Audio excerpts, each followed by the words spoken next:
안녕하세요. 크립토TV입니다. 이번 시간에는 전통 금융기관들에 의해서 공통적으로 채택된 총 24개 코인 말씀을 드려볼까 합니다. 자, 첫 번째는요, CME 그룹이라고 있습니다. 기존에 한번 다 들어서 아실 법한 기관인데요. 세계 최대 선물 옵션, 그러니까 파생상품 거래소라고 보시면 될 것 같고요. 무려 1898년도에 창립이 됐습니다. 매출액, 영업이익, 순이익이 모두 이제 조가 넘어가는 큰 회사라고 보시면 되겠죠. 범세계적인 파생상품 거래소고요. 그러니까 여기는 사실 웬만한 그 상품들, 농산물, 통화, 에너지, 석유, 금속, 심지어 금리, 주식 지수 팔 수 있는 것은 여기서 다 이제 주로 선물로 거래를 합니다. 선물이라 하면 가격이 떨어질 것 같다, 오를 것 같다에 이렇게 이제 베팅을 해서 주로 기관들이 투자를 많이 하는 대형 그룹입니다. 자, 우리가 알고 있는 그 비트코인, 이 CME와 CBOE 대표적인 이 파생상품 거래소에 비트코인이 2017년 12월 달에 이렇게 상장이 됐었죠. 자, 이때 한번 피크를 찍었던 기억이 납니다. 자, 하지만 그 이후로는 계속 1년간 하락장이 이어졌었죠. 홈페이지 가보시면요. 그 reference rates, 그리고 indices 이렇게 나오는데요. 인다이스는 이제 인덱스의 복수형입니다. 그리고 이제 참고할 수 있는 가격을 이렇게 나타내는데요. 보시면 비트코인과 이더리움이 떡하니 나와 있죠. SEC에서는 이더리움을 아직도 증권이라고 주장을 하고 있습니다. CFTC는 그 예전부터 상품이라고 분류를 했었죠. 근데 알고 봤더니 CME의 이더리움 선물이 상장이 무려 21년 2월 8일에 이미 상장이 되어 있었습니다. 보통은 여기 CME에서 다루는 것은 대개는 상품을 이렇게 선물로서 거래를 합니다.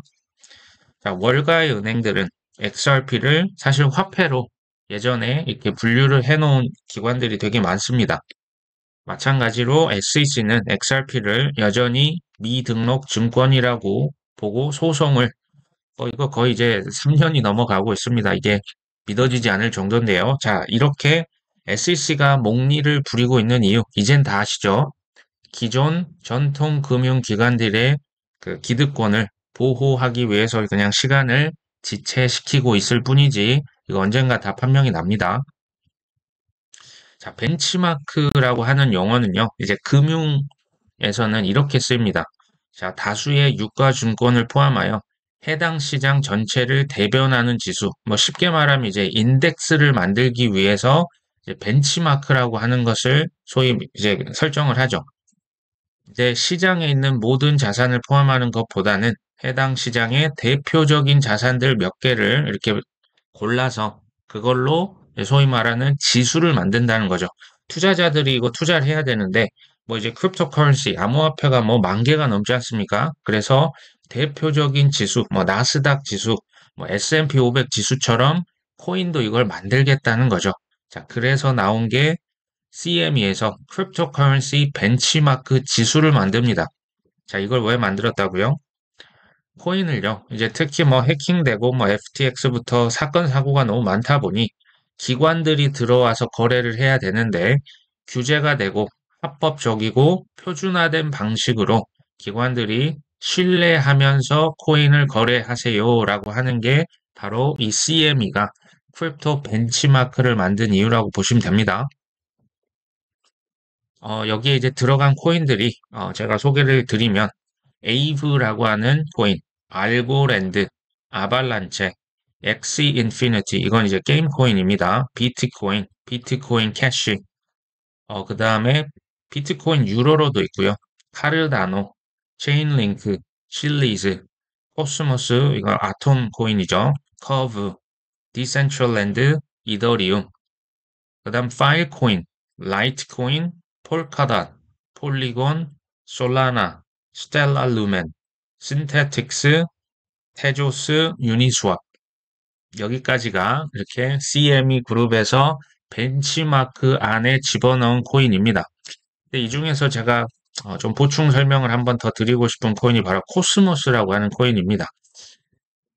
코인의 이제 그 티커는 ATOM이죠. 근데 이거 이제 업비트에서도 스테이킹하면 이자를 주는데 이제 이건 이자를 너무 많이 줘가지고 이거 사기 아니야? 라고 하시는 분들 사실 꽤 있으셨거든요. 이게 한때 23%까지도 이자를 줬고요. 뭐 지금은 좀 줄어서 15.6%를 줍니다. 근데 이제 코스모스라고 하는 건 이제 인터넷을 그러니까 블록체인들을 서로 연결을 시켜준다. 뭐 인터체인이라고도 하죠. 이제 코스모스는 IBC, 그러니까 인터 블록체인 커뮤니케이션스, 그러니까 이 기술이 있고요. 근데 경쟁자들이 있습니다. 체인링크의 대표적인 게 CCIP 기술이죠. 자, 이것도 체인 간에 서로 호환을 시켜주는 기술입니다. 그 다음에 또 하나가 있죠. 폴카닷입니다. 폴카닷의 패러체인, 릴레이 체인들이 결국 이제 기능은 다 똑같습니다.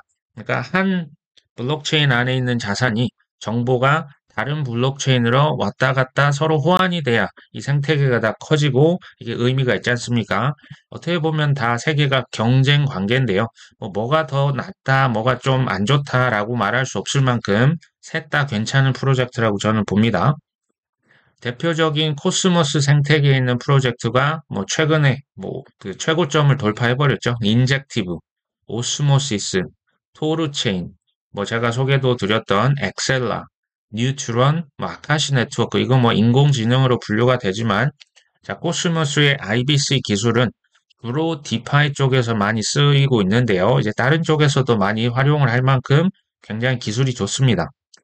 근데 이제 문제점이 있습니다. 이 코스모스의 기존에 이게 뭐 문제라고 할 수 있을지 모르겠지만 이자율을 너무 많이 준다. 그래서 이거 사기 아니냐? 제가 볼 때 뭐 이게 이자를 너무 많이 줬던 게 예전에 그 테라루나 그 스테이블 코인이 20%를 줬어서 이제 그때의 트라우마가 아직도 있다. 두 번째, 아톰이라고 하는 코인이 그 잘 안 쓰입니다. 그러니까 이제 IBC라고 하는 기술만 그 새로운 프로젝트들이 갖다가 쓰지 이제 자체 아까 그 보셨죠? 인젝티브나 뭐 오스모시스, 토르체인이 룬이라고 하는 코인 이런 것들을 이제 본인들이 키우지 아톰 코인 그러니까 그 기술만 쓰고 코스모스의 정작 그 코인들은 활용 가치가 거의 없었다라고 하는 이건 뭐 별로 좋지 않은 문제지 않습니까? 그러니까 이제 자체 코인을 썼다. 그러면 이게 이제 경쟁 구도로 가버린다는 뜻이거든요. 기술력은 훌륭하지만 아톰 코인을 안 쓰면 가격 상승은 조금 어려울 수가 있겠죠. 자, 그래서 코스모스 2.0이라고 하는 업그레이드를 실시를 뭐 작년부터 이미 했습니다. 근데 이게 쉽게 말씀드리면 보안성을 크게 좀 강화를 했습니다. 신규 프로젝트들의 보안성 중요하죠. 그 다음에 확장성, 그 다음에 코인의 활용성을 더 많이 이렇게 늘렸습니다. 그러니까 신규 프로젝트가 사실 처음에 오면 그 스테이킹을 해서 그 블록체인의 보안성, 시큐리티를 증가를 시켜야 되는데 그러려면 시가총액도 높고 코인의 가격이 높아야 됩니다. 근데 신규 프로젝트는 그만한 그 가치가 아직은 없잖아요. 그런데 이번에는 그 업그레이드 하면서는 그 코스모스라고 하는 네트워크의 안정성을 그대로 가져가고 거기서 쓰는 코인, 아톰 코인도 그대로 활용할 수 있도록 이걸 이제 업데이트를 한 겁니다. 그러면 이게 신규 프로젝트와 코스모스가 서로 경쟁하는 구도가 아닙니다. 이제 공존하는 그런 관계가 됐었고요. 자, 보안성을 강화를 하고요. 신규 프로젝트 입장에서는 개발비도 감수합니다. 또 아톰 코인을요. 한번 이제 스테이킹 해놓으면 이제 오랫동안 묶여있는 셈이지 않습니까? 근데 이것을 이제 묶여있는 게 아니라 그것을 별도로 다른 곳에 투자를 해서 스테이킹을 해서 이자나 수익을 받아서 이 수익을 그 코스모스와 신규 프로젝트가 서로 나눠 가질 수가 있습니다. 저는 이게 이제 괜찮은 아이디어라고 생각을 합니다. 뭐 리퀴드 스테이킹이라고 하는데 리퀴드는 이제 유동적이다 이런 뜻이잖아요. 그러니까 스테이킹을 했던 것을 또 다른 데다가 써서 이제 활용해서 또 추가적인 수익을 창출한다는 얘기가 되겠죠. 이걸 정말 간단하게 제가 요약을 하면 이제 아톰 코인이 그 코스모스 2.0 이후에는 신규 프로젝트들이 어디 좀 쟁여놓는 예비 자산, 예비 담보의 성격이 있고요. 이것을 이제 활용해서 토큰을 교환하는 이건 기존의 기능이 더 이제 확대가 되고요. 이제 공간을 실제로 임대를 하는데도 이 코인을 쓸 수가 있습니다. 그러니까 쉽게 말하면 코스모스라고 하는 네트워크 내에 새빵살이를 하는데 그때 아톰 코인을 쓴다는 얘기입니다. 그리고 수익화도 가능하다. 한마디로 좀 쓸데가 훨씬 더 많아졌다라고 보시면 되겠죠. 제가 이전에 말씀드렸던 폴카닷이라고 하는 코인도 2.0이라고 하는 것을 이건 뭐 올해 10월 달에 발표를 했습니다. 이 닥터 게빈 우드라고요. 전 이더리움 공동 창업자 중에 한 명이죠. 이것도 개념은 비슷합니다. 그 폴카닷이라고 하는 네트워크의 보안성과 여러 가지 인프라를 이제 신규 프로젝트들이 활용을 해야 되는데요. 여기서도 새빵살이를 하는 겁니다. 일정 공간을 빌려서 자기 어떤 그 개발을 하는 건데요. 예전에는 그 부동산으로 치면 전체 빌딩 하나를 다 빌려서 항상 2년간 장기 임대를 했어야 했는데요. 이제 폴카닷 2.0으로 가면서 사무실, 그러니까 전체 빌딩 다 빌릴 필요 없이 이제 사무실 한 개든 두 개든 필요한 만큼만 빌리고요. 그 이제 임대도 2년이 아니라 사용한 일수만큼만 돈을 내기로 이렇게 지금 변경을 한 겁니다. 기존에 이제 한번 그 폴카닷 이렇게 묶어두면요. 이게 2년 동안 어떻게 그냥 묶여 있어야만 했는데 그 이제 임대 공간과 시간을 유연화해서 이제 폴카닷이 더 쓰임새가 많아지겠죠. 그리고 어떤 그 돈이 좀 많은 사람들이 와서 그냥 폴카닷의 임대 공간을 혼자 다 샀다가 이것을 또 다른 사람에게 2차 매매가 가능합니다. 자, 그 얘기는 폴카닷이 어디 묶여 있지 않고 계속 이제 쓰임새가 있다는 얘기가 되겠죠. 아무래도 이제 웹2의 기업들, 웹3뿐 아니라 웹2의 기업들도 이 웹3의 진출이 훨씬 더 용이해질 것이다. 그리고 이제 신규 업체는 자체 블록체인 이거 만들어서 뭐 메인넷 출시하고 테스트넷 하고 오래 걸리고요. 비용도 많이 들겠죠. 하지만 이 폴카닷이라고 하는 생태계에 그냥 들어가서 필요한 공간만 그냥 쓰는 사용 일수만큼만 돈을 내면 되겠죠. 그러면서 폴카닷의 인프라를 활용할 수 있다. 지난 2년간 이제 100개 정도 폴카닷 안에 프로젝트가 있었는데 뭐 향후 500개나 100개까 1000개까지도 그러니까 뭐 한 5배, 10배 이렇게 늘어나지 않겠냐라고 내다보고 있습니다. 이게 뭐 지금 확정적인 건 아니지만 그 경매를 통해서 부동산 그러니까 낙찰을 받는 개념이거든요. 근데 여기 유찰이 될 수 있겠죠. 이 공간 들어가려고 입찰을 했는데 실패를 했을 때의 그 코인을 지금 소각을 할지 말지를 논의를 하고 있습니다. 이게 된다면 이더리움처럼 디플레이션 코인이 될 가능성도 있습니다. 하지만 이게 아직 확정은 아니라고 하네요. 코스모스와 폴카닷이요. 이게 저는 뭐 2024년 굉장히 유망한 프로젝트 중에 뭐 두 개죠. 두 개가 될 거라고 생각을 하고요. 뭐 이번 조정장에 저는 소액 조금 더 추매를 했습니다. 자, 코스모스는 이 업비트에서 지금 스테이킹 기능이 있지 않습니까? 이거 이제 뭐 있으시면 잘 활용하시면 좋고요. 폴카닷도 사실 시가총액은 훨씬 높거든요. 이게 한 12위 정도 할 겁니다. 아마도 업비트에서 그 이자도 이것도 한 10% 가까이 줄 겁니다. 그러니까 뭐 이건 좀 이따 그 업비트에 또 스테이킹 서비스 지원되면 뭐 그때 이제 또 맡겨놓으면 이자를 꽤 많이 받으실 수 있을 겁니다. 자, 그 다음으로 넘어가면요. 구글에서 선택한 11개 코인. 이건 제가 한 두 달 전에 이렇게 말씀을 드렸던 적이 있습니다. 지난 9월 22일자로 구글 클라우드에서 폴리곤을 이제 그 선택을 했다. 2018년부터요. 사실 구글에서는 계속 파트너십, 그러니까 이제 그 서로 제휴를 해서 그 이게 총 지금 11개까지 늘어났다고 합니다. 아까 말씀드린 폴리건, 옵티미즘, 폴카닷도 들어가 있죠. 이더리움, 라이트코인, 더치코인까지도 들어갑니다. 근데 이거 왜 하세요? 라고 이제 뭐 기자가 물어보면 구글 클라우드에서 이렇게 얘기합니다. 주요 이점은 사용자가 블록체인에 직접 쿼리하는 것보다 더 빠르게 오프체인 제공업체, 이게 이제 본인을 말한 겁니다. 구글 클라우드로부터 기록 데이터를 더 빠르게 검색할 수 있다. 그러니까 이제 사용자가 뭐 개발자가 블록체인, 그러니까 블록체인이 여러 개가 있지 않습니까? 뭐 그 레이어 1, 레이어 2 직접 이것을 다 해서 정보를 받아보는 것보다 구글 클라우드 내가 하나로 이거 다 연결 코드를 꽂아 놓겠다. 그러니까 나한테 와서 그냥 정보를 빠르게 받아가세요. 그렇기 때문에 지금 파트너십을 맺고 노드 운영에 참여를 하고 있다라고 보시면 됩니다. 뭐 몇 개가 사실 더 있어서요. 제가 이것을 그냥 뭐 간단하게 말씀을 드리면, 자, 폴리곤, 옵티미즘, 폴카닷, 이더리움, 라이트코인, 도지코인, 아발란체, 아비트럼, 크로노스, 팬텀, 니어 프로토콜, 트론까지 대부분 이게 이제 지금 플랫폼 코인이거든요. 이것을 구글 클라우드에서 소위 이제 연결을 시켰다라고 보시면 됩니다. 최근에 하나가 추가가 됐습니다. 자, 이게 뭔지 봤더니 지난 10월 21일자 멀티버스 X라고 하는 코인이 구글 클라우드에 이렇게 합류를 합니다. 그러니까 굉장히 지금 숫자가 많아졌죠. 그렇다고 해서 이 코인들 그냥 뭐 묻지도 따지지도 않고 투자를 하시면 곤란합니다. 그럼에도 이제 저는 여기에 이제 속한 코인들이 뭐 당장 뭐 다음 상승장이 뭐 없어지거나 그럴 가능성은 굉장히 낮다라고 보고는 있습니다. 그 다음 제가 소개시켜 드릴 뭐 거래소, 전통 금융기관에서 2018년이죠. 그때부터 야심차게 준비했던 거래소가 바로 벡트입니다. 벡트는요, 지금 보시면 최대 거래소 그룹, 이제 인터컨티넨탈 익스체인지라고 하는 이게 뉴욕 그 증권 거래소를 소유를 하고 있습니다. 굉장히 큰 거래소고요. 여기에서 코인 거래소를 하나 만듭니다. 이게 자회사죠. 그게 바로 벡트입니다.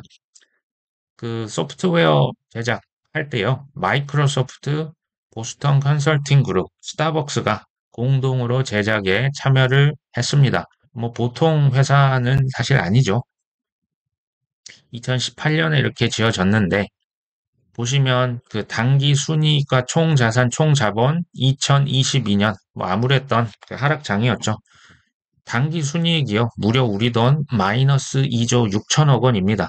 제가 이제 여기서 말씀을 드리려고 하는 건 대형 기관들, 뭐 소위 난다 긴다 하는 금융기관들도 하락장과 규제 앞에서는 장사가 없습니다. 자, 그럼에도 불구하고 개인들과 다른 기관들은요, 그 특성이 있죠. 통근 투자를 미리 한다. 이건 뭐 우리랑 비슷할 수도 있지만요. 가장 큰 차이점이 저는 인내라고 봅니다. 2018년도에 했는데 지금 단기 순이익 이거 보이십니까? 아무리 큰 회사여도 적자를 2조 뭐 3조를 내고 오래 버틸 수 있는 회사가 있습니까? 없죠. 그럼에도 그냥 인내합니다. 그래야 결국에 큰 수확이 다가올 거라고 생각을 하나 보겠죠. 팩트에서 현재 상장이 되어 있는 코인들. 자, 비트코인, 이더리움, 비트코인 캐시, 이더리움 클래식이 들어가네요. 라이트코인, 도지코인, USDC, 그리고 시바 이누까지 들어갑니다. 자, 도지코인과 시바 이누, 시바 이누 시총이요. 한 17위 정도 하거든요. 여기에 이제 플랫폼 뭐 레이어 1, 레이어 2 기능까지 더해져서 시바 이누가 이제는 우리가 뭐 밈코인이다라고 무시하기에는 너무나 지금 많이 높이 올라와 있죠. 어찌됐건 근데 여기에 지금 6개 코인을 추가로 내가 더 지원할 것이다라고 했는데 과거에 뭐 무슨 일이 있었을까요? 자, 지난 6월 달이죠.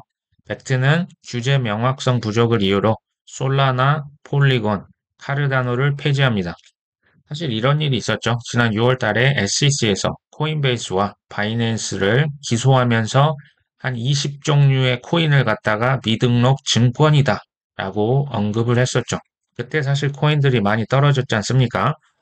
벡트가 그때 이제 솔라나, 폴리곤, 카르다노를 뭐 정부 기관 눈치를 안 볼 수가 없습니다. 이때 상폐를 시켰습니다. 뭐 로빈후드도 상장 폐지를 솔라나, 에이다, 폴리곤을 시켰었고요. 벡트도 그 뒤를 따랐었죠. 사실 벡트는요, 뭐 2022년부터 엄청나게 많은 코인을 사실 다 삭제를 했습니다. 이게 뭐 비트렉스라고 하는 거래소부터, 그러니까 SEC가 거래소를 하나씩 이제 잡기 시작하니까 거기에 있었던 코인들까지 그냥 동반 그 상폐가 됐었죠. 근데 제가 볼 때는 여기에 있는 코인들이요, 굉장히 좋은 그 우량 코인들이 굉장히 많습니다. SEC 서술에 못 이겨서 상폐를 시키긴 했지만 뭐 조만간 6개 코인을 추가한다고 하는데요. 제 생각입니다. 이제 솔라나, 폴리곤, 카르다노 다시 포함이 되지 않을까 싶습니다. 자, SEC가 근데 이렇게 증권이라고 그때 이렇게 언급을 했었던 코인들, 이것들은 그냥 유망한 코인을 찍어주는 것이다. 제가 이렇게 얘기했던 거 기억하실까요? 그 이유는 사실 간단하죠. SEC와 CFTC가 지금 코인이라고 하는 크립토 신규 자산을 서로 자기 관할 영역으로 밥그릇 싸움을 하고 있지 않습니까? 그런데 좋은 코인을 가져가려고 싸우고 있을까요? 아니면 쓰레기 코인들, 잡 코인들을 자기 쪽으로 끌어오려고 할까요? 당연히 전자겠죠. 유망한 코인들을 그래서 언급을 했을 것이다. 제가 그래서 사실 지난 6월 달부터 솔라나, 폴리건, 카르다노, 뭐 샌드박스, 뭐 굉장히 떨어졌을 때 저는 사실 그때 더 샀습니다. 자, 이렇게 사는 게 쉽진 않죠. 하지만 이럴 때 사셔야 사실은 큰 돈을 벌 수가 있습니다. SEC가 이제 총 19개를 이렇게 언급을 했었는데요. 솔라나, 에이다, 폴리건, 파일코인, 샌드박스, 엑스인피니티, 바이낸스 코인, 디센츄럴랜드, 알고랜드, 코스모스, 코티, 칠리즈, 플로우, 인터넷 컴퓨터, 니어 프로토콜, 보이저, 대시, 넥소까지 SEC가 총 너희들은 다 증권이야 라고 언급을 했었죠. 자, 제가 마지막으로 소개해드릴 기관, 디지털 커런시 그룹 밑에 있는 그레이스케일입니다. 자, 그레이스케일은 사실 디지털 커런시 그룹에서 가장 돈을 잘 벌고 있는 효자, 자회사가 되겠죠.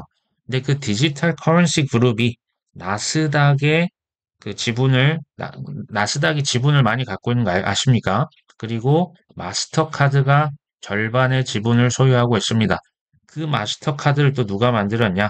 HSBC, CT은행, 웰스파고가 만들었죠.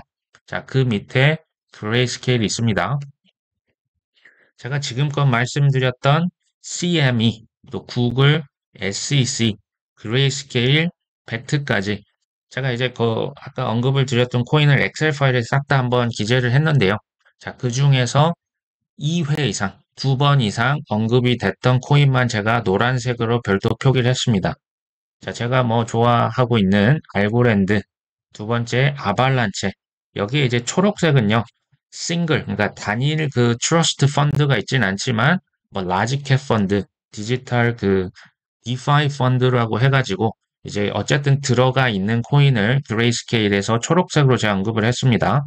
어쨌든 알고랜드, 아발란체, 엑스인피니티, 비트코인 캐시, 카르다노, 칠리즈, 코스모스, 디센트럴랜드, 이더리움, 파일코인, 라이트코인, 폴카닷, 폴리곤, 솔라나, 도치코인, 니어 프로토콜, 체인링크, 이더리움 클래식, 스텔라 루멘, 에이브, 유니스왑, 신테틱스, 커브까지.